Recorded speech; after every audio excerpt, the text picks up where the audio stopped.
Geriau klauskim, kokių senų žmonių liko.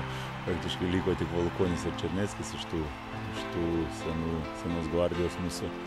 Daugiau praktiškai visi nauji žaidėjai. Sunkiausia paleisti, aišku, sakykim, kad ir Sirvydį, Sirutavičių. Tie pagrindiniai mūsų žmonės buvo sunkiausia paleisti, nes tikrai ir vidury sezono Sirvydis gerai padėjo komandai ir vidury sezono jau turėjo pasiūlymą išeiti į kitą komandą. Bandėm tą brandolį, žinot, ir vienose rungtynėse, ir kitose nėra pastovaus, sakykim, tokio brandolio. Vis tiek treneris kiekvienom rungtynėm, ypač kaip pasirengimasis sezonas, mes ieškom, sakykim, to geriausio startinio penketo. Kai turi komandoje lygiaverčių žaidėjus, tai yra iš kitos pusės ir geriau treneriui.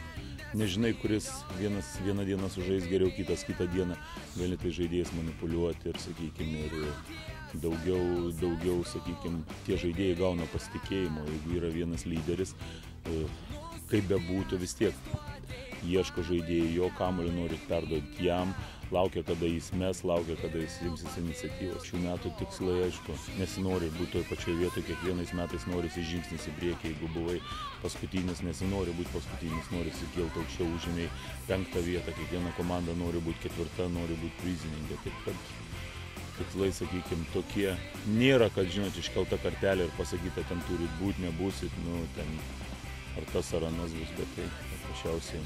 Ir man kaip treneriui norisi, kiekvienam treneriui nesmagu būti ten tam dugne. Ne, pažadėti aš tikrai nenoriu pralaimėjimų, žinot, sako, nelinkėk kitam blogo, nes niekada, nes pačiam gali atsisukti tas pats. Norisi palinkėti tikrai visom komandom, pradedant pirmą ir baigiant paskutinę, kad kiek gali mažiau traumų, kad tas krepšinis Lietuvoje, sakykime, klestėtų ir kai buvo, sakykime, tą, ką mes pasiekėm olimpiadoj, tikrai laikytumėm tą kartelę už tai iškėlę. Aš nežinau, kaip čia juos kviesti. Suvalkietiškai dar nelabai moku, bet vis tiek yra, sakykime, tie žmonės, tie, kurie tiki tuo krepšiniu, tie, kurie mato tuos, sakykime, tikrus marijampoliečius, o jų yra mūsų komandoje ir tas pats Marius Valukonis. Mariaus nepasveikino komandą, atvirai sakau. Dėl ko? Dėl to, kad jam buvo pasakyta, kai atneš medalį, ateis susikabinės medalį, tada bus ir pasveikintas.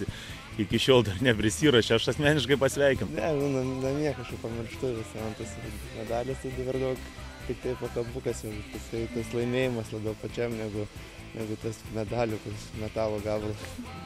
Žaidėjai visi jauni labai, nėra tokių labai jau patyrusių. Manau, žaisim greitą krepšinį, visi jauni, visi nori bėgti, nori žaisti. Todėl praeitais metais buvo daugiau vyresnių, tai žaidėm tokį brandesnį, rimtesnį, tokį lėtesnį krepšinį. Dabar nežinau, kaip treneris kaip statys tą žaidimą.